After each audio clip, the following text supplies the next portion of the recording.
Hello everybody, good evening and welcome to the Little Farmer's Farm with me, Guru Mafinda, aka Tony. Well, it's the 5th of April today. I've just finished work and I think it's about time. Let me have a think. Yeah, it's definitely time that we got some more new potatoes in. Let's check out the old ones that we put in. Look at those beauties bursting through.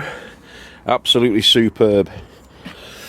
Right, so we've got the Swift in the middle, we've got the Red Dukes on the left hand side, and we've got, what are they, the Pentland Javelin. It's poking its nose up there. I had a bit of a root before, can't help rooting me. There's one coming up there. As you remember, there's 2 seed potatoes in each one of these. There's the Dukes coming through. There's 2 seed potatoes and they're offset. So one's about 6 inches from the top, which is this one, and one is about 10 inches from the top, which is this one. And they grow, because they're a determinate potato, they grow along the same sort of an area within the bucket. So the bottom one will be growing along this area, the first sort of 6 inches, and the top one will be growing along the top 6 inches. Spreading their wings underground, and hopefully we'll fill up those buckets with the 2 potatoes. We'll fill them up with about 26, 28 new potatoes, maybe more. Fingers crossed. There's some of that comfrey tea we were talking about the other day. There's the Swift. The Swift's living up to its name. That's popping through right early. And then there's the Pentlands there. They're coming through. Now they've been in for, let's have a look, 27th of the 2nd, 2022. So that's just over 5 weeks, isn't it? Because we're on the 5th today. It's the 5th of April. So yeah, that's coming up for 6 weeks. No, it's not. It's 5.5 weeks, we'll say. They've been in the bursting through now, so it's time to give them a watering. So I'll be doing that right now. I'll give them about 2 litres each now that they've come through. There's enough juice and energy in the seed potato to get them to the surface, and once they're at the surface, that's when we'll start to water them. They don't really need a lot of nutrition or water until the tubers start forming, but we'll give them some water. We'll give them a bit of water. You've got to be careful they don't get too much water, because then they can start to rot off the seed potato. They'll be all right in there at the moment. They'll be drying out and shrinking a bit, and then the water will help to feed the roots, and then the tubers will come on along where the horns have come up. I call them horns. I think it's called holms or something like that. The actual stems that come up where they grow. But yeah, the tubers on the determinate potatoes, which the first earlies are, tend to grow around the seed potato, and they'll spread out and fill up the space rather than growing up the stem. Indeterminate. Speak properly, Tony. Think about what you're saying before you open your daft mouth. So the indeterminate potatoes will come off and branch off from the stem as the stem rises up through the growing medium. So you can have your main crop potatoes stacked about that high. You start them off and they'll grow, and you'll get seed potatoes, you'll get potatoes growing throughout the medium. Technically, or hopefully, as it grows up, so you can bury those deeper and stack them up, stack more earth on top as they burst through like that. But we're not going to be doing it with these ones. We're just going to be giving them a water. Yeah, so at this stage I'm going to be giving them a couple of litres a piece.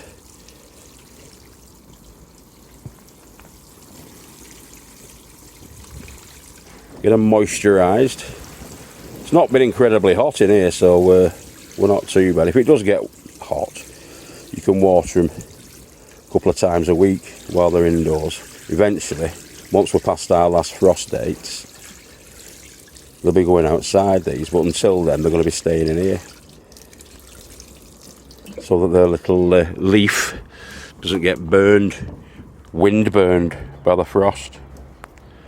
Now I'm a lucky boy because I've got all these buckets here from Tesco's, the cut flower buckets. They're a decent size then for spuds. Yeah, about 12 inches deep and about 12 by 10 across the tops. Now there are 12 there, so what my plan is, I'm going to put 3 new potatoes, or do 3 buckets each with 2 potatoes in of these particular varieties. Okay, so here are our first earlies in alphabetical order, with the Accord, Red Dukes of York, Pentland Javelin and Ulster Prince. Excuse me. Right, so the Accord are a first early. They're high yielding first early, suitable for boiling and chips. Fair plays. Then we've got the Dukes of York. I know those are a prolific one. A dry meaty potato packed with flavour, suitable for boiling, baking, roasting and chips.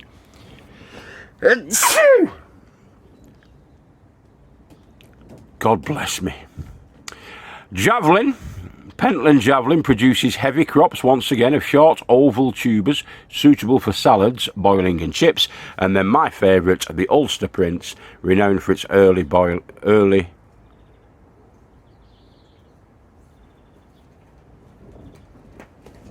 God knows qualities. It looks like early boiling qualities, suitable for salads, boiling and baking. Right, anyway, whatever that says, it's been scrubbed off there. It looks like boiling, doesn't it? Early boiling qualities. Anyway, they're very tasty, Ulster Prince, so we're having them definitely. Red Dukes are not too bad. I've never grown the Pentland Javelin before, and I've never grown the first early Accords before. But we're going to do an experiment this year to see which are the best, the most prolific. They're going to be given the same sort of feed mix within the growing medium. And yeah, 2 in each bucket. Do a side by side on each of them. We're going to have 3 of them, 3 of them, 3 of them, 3 of them. And so we can actually get an accurate picture of which ones produce the most potatoes in this experiment. We'll do an average of the lot and see which is the best. I hope you can understand that blithering Wiganese. But the idea is we're going to have 3 buckets of each of those types of potatoes, 2 seed potatoes in each, so 6 potatoes of each, right, growing. We're going to let them grow to full fruition, which will be about 12 weeks. You can start harvesting them after about 9 or 10 weeks, but we're going to give them the best chance for 12 weeks until everything's died back. And then after that, we're going to do a weigh-in. All right. If only I had some compost to put them in. I dream of compost. And as if by magic, it appears. Now I bought that before the prices went up, because I'm good like that. And each one of those 60 litre packs was £5. It will take, I would expect, in those buckets, the larger buckets that we've got there, it'll take 1 bag to fill 3 of those, so I'm going to need 4 of those compost bags to do our experiment with and get the 12 buckets filled with 24 seed potatoes in total. Great, that. What a beautiful sight that is. Look at it. Hey? Suck lemons, boys and girls, suck lemons. Yeah, I speculated 70 quid just after Christmas time on that lot, knowing full well that the price of the compost was going to go flying up, and it has. Yeah, decent compost like that, decent multi-purpose clover like that for 60 litres is going to set you back about £6.50 a bag. Now when I bought it, it was £5 a bag, which is still not mega cheap, is it? But it's good quality stuff. Okay, and we can always, once we've used it for the potatoes, it's not going to be a single use there. Once we've used them in the buckets for the potatoes, then we can tip it out onto the garden and fill up our beds with it. Or we can follow those potatoes on with the celery or leeks or something like that. You can follow it on with something else, a different crop, and get 2 out of the same bucket. And then after that, you can still top up your gardens with it. You've got to sift out all your little tiny potatoes, make sure there's no potatoes left in. So it's not a waste of money, that, by no means. Anyway, on with the spuds. So those are our first earlies, or our Determinate potatoes, all of a similar size and chittage. And they're all going to be going in on the same date, the Ulster Prince, 5th of the 4th, 22, which is today, the Tuesday. 2 to each bucket, so 3 buckets, 6 buckets, 9... 3, 6, 9, 12 buckets altogether. Let's get it on. Let's get it on.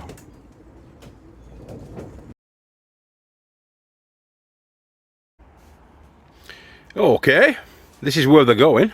We've got our 12 buckets in there. They hold just over 20 litres, but I'm going to take them up to where the handles are, and that'll be about 20 litres, which is handy because that'll mean there's 4 of them going to go in. That's where they're going. I'm going to be mixing up the mix in the wheelbarrow there. So there's going to be bloodfish and bone going in with the mix. So now we've got 20 litres there. There's going to be about 1 litre of bloodfish and bone going in, meaning that in each bucket there'll be 1/3 of a litre, or 1/3 of a kilo, or whatever you want to call it. We're measuring it out in the measuring jug, but there'll be 1/3 of a litre going into each one of these. Thoroughly mixed in there, a bag at a time, so I don't lose count and it's all accurate. That's what we're going to be doing. Okay, so a bag to 1 litre, or in other words, 1 part bloodfish and bone. In fact, no, it's not even that, is it?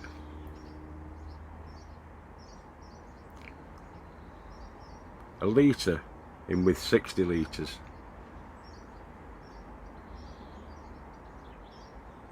One part in 60. It's not a great deal. We usually put 2 handfuls in to an Asda's bucket, and it'll work about the same, that. So yeah, there we go. That's what we're doing. We're putting a litre of bloodfish and bone in with a 60 litre bag of that stuff. Okay. So 1/3 of a litre into each bucket, each 20 litre bucket. 1 part in 60. Alright everyone. So I've decided to go for 900 mils. That's 900 mils of the bloodfish and bone for every 60 litres of the multi-purpose compost. I think that's a more sensible amount. It's similar to what HGV puts into his buckets, homegrown veg. First job is to break up the compost so it's a bit more pliable, a bit more workable.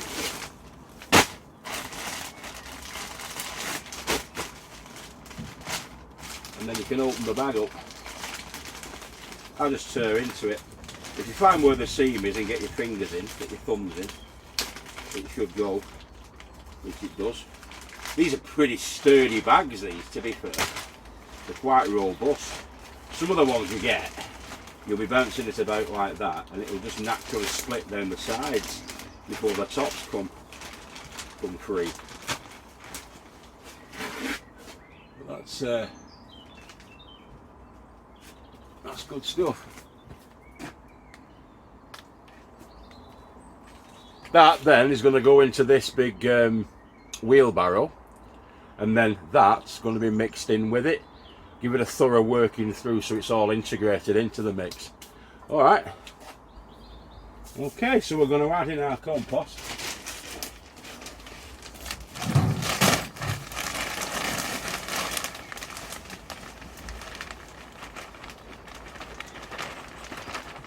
It's going to be a potato production line, this. And what I'll do is I'll work it all in very thoroughly. So it'll take me a minute or two just to run my hands through it and integrate it all into that mix. It'll take us a few minutes, that. Because I haven't got my dustpan, my metal dustpan. But still, I've got my mitts, haven't I? I've got my mitts, boys and girls. But that'll have to be really worked in. Really work it through so it gets the same colour and consistency within the mix all the way. Might sound like a lot, 900 mils, but it isn't really when you're working it out. it's only about 1 part in, I don't know what it would be, 6. So we've got 60 litres and we've got 900 millilitres into the 60 litres.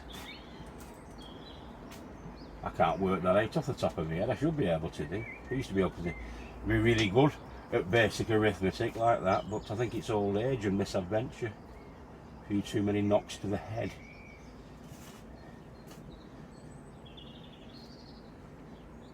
You know, a litre would be 1 part in 60, wouldn't it? So it's about 1 part in 66 or something like that, isn't it?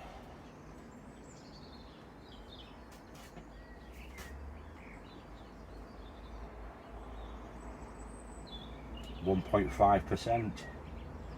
Is it? 1.5% blood, fish and bone, and then the rest is the compost, the clover compost. And this is for our experiment. We have got buckets where we've got the molehills. It's mostly molehills, which is just topsoil that the moles provide, and that's had the same sort of addition with the blood, fish and bone to give it that extra nutrition. We're making sure that we're working it all the way through the mix, so nobody's getting short-changed. None of our potatoes will get short-changed because they'll all have a good even supply of the nutrient. That's bone, that's pure bone, that white stuff. That's good for the calcium. That's calcium. Good for the plants. Good for the cell membranes of the plants. The bone. The blood's the nitrogen. The fish is adding potash in there as well as the nitrogen.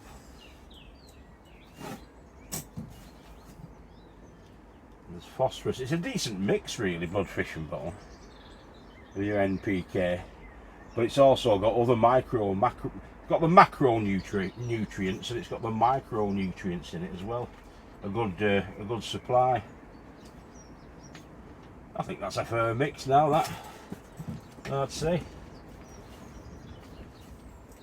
All the way through. Okay, that'll do. We're going to fill our buckets up with it now. Now, because I'm sort of penned in now by my wheelbarrow, I'm going to be starting off with the Red Dukes of York. These Red Dukes of York in these 3. I'm just going to do this 1 bucket just to show you. If you didn't catch the last episode where we were doing them in the buckets, I'll just show you how we're going to offset the 2 potatoes and allow them to have the maximum grow space for the tubers. So we'll start off by just putting about 3 inches into the bottom.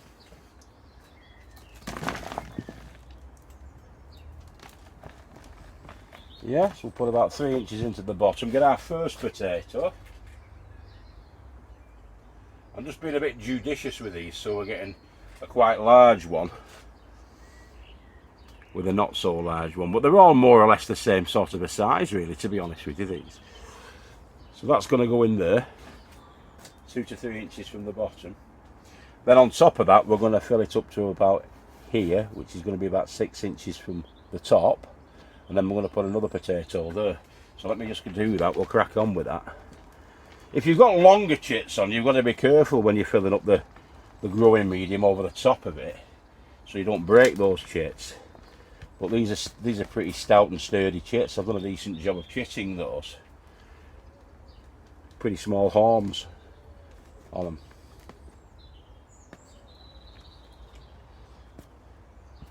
Got another one there. Yeah, just a few inches from the side. So there's one there, and there's one there, about 5 inches above it, and then we're just going to top it all off then with the rest of the mix. It's exactly like we did on the last one, and it works, this, boys and girls. It really does fill up your buckets, hopefully. Should do, has done in the past. the last 2 times we've done it, it fills up your buckets, so you're getting the full 20 litres with spuds. Let's hope that comes true. All right, 1 done, 11 more to go. So I'll catch you when I've done them all. All right. Okay, boys and girls. Now we're on the last stage of the new potato production line right now. I've noticed that I've not got the black tape. I've run out of the black tape, as you can see there, to fill in those handle holes that we've got. So I've had to just fill up to just below the handle holes, so when I pour the water in, it won't all tip out, it'll drain down. But they will be getting topped up at a later stage when the horns poke through from the top ones that are going to be in this corner. They're only about 3 inches below soil level. So when they pop up, I'm going to top them up. I'm not going to put any extra feed in. I'll just get another bag and just top them all up. But I'll have to get the duct tape to tape up them holes with. Okay, I just thought I'd tell you that before we finished off. All right. So I've just got these ones to put in now.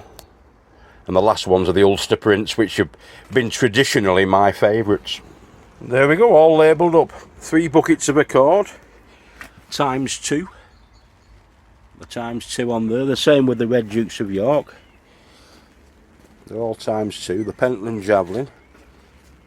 And then the last, but not least, hopefully, Ulster prints.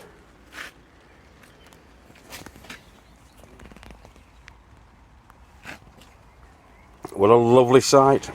They're going to do absolutely wonderfully in here for the next 4 or 5 weeks, until it's time for them to come out and go outside, and then the cucumbers are going to go in and run up that trellis. This is where our cucumbers are going to be, and they'll be timed just about right. I'll have potted them on about 2 weeks before planting them out, 2 or 3 weeks before. In fact, the cucumbers probably need planting out in about 2 weeks time. But yeah, 5 weeks. It's all about timing, boys and girls. They'll come out, the cukes will go in. Cushy. Okay, folks, now once topped up, excuse me, with another 1.5 bags of that clover compost mix, I'm estimating, that'll stand me with the feed, the bloodfish and bone. I've used about £3 worth of that in money, in sterling, 3 quid's worth. So yeah, with everything really, and the seed potatoes, the cost of seed potatoes is about 8p each. They're not very expensive at all.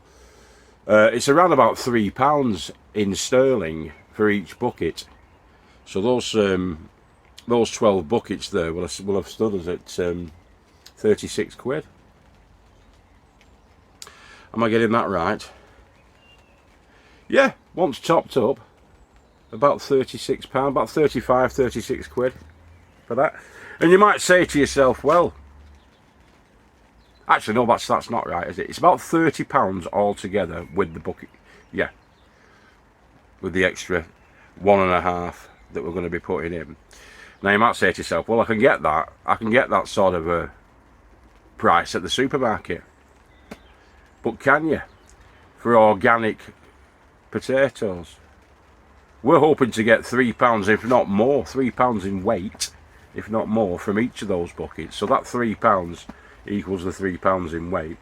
The organic potatoes at the moment, when I looked, for a kilo at the Sainsbury's, for a kilo, which is £2.2 roughly, there or thereabouts, £2.2, were £2.69 for a kilo.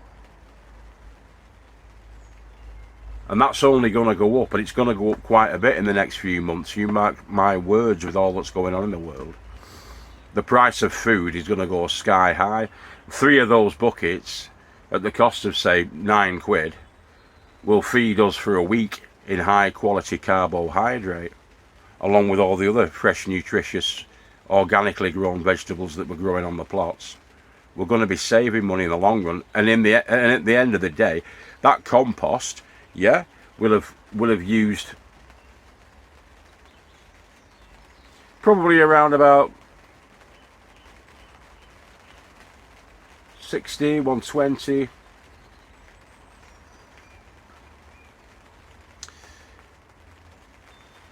About 240, 250 litres of that compost, and we'll be able to use 200 litres again, at least. And we'll just keep doing that. We'll get at least 3 to 4 crops out of the expense that we've spent on the compost. Alright, we'll be doing different things. It doesn't destroy the compost, it's had the nutrients added. We'll just add more nutrients and reboost it when we plant again.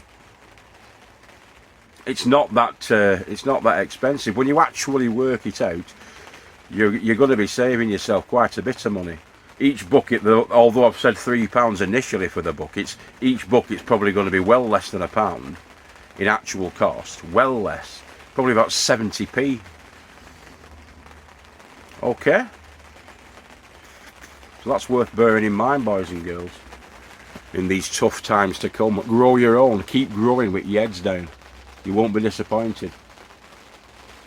Plus you'll have the extra joy of tipping out your buckets and getting the kids to tip the buckets out. And it's like a little gold mine then. The hunting for the potatoes. It's brilliant. You'll see there's loads of... In fact, I might put the link to the playlist on potatoes. The kids absolutely love tipping out the buckets and digging up the spuds. Gets them into growing their own and a bit more self-sufficiency. Gets them off the game machines and the tablets, doesn't it? Which is what we want. Alright. Catch you later, boys and girls. God bless.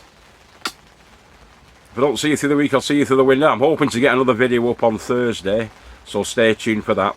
But remember, we love you and take care of yourselves and each other. Bye bye now.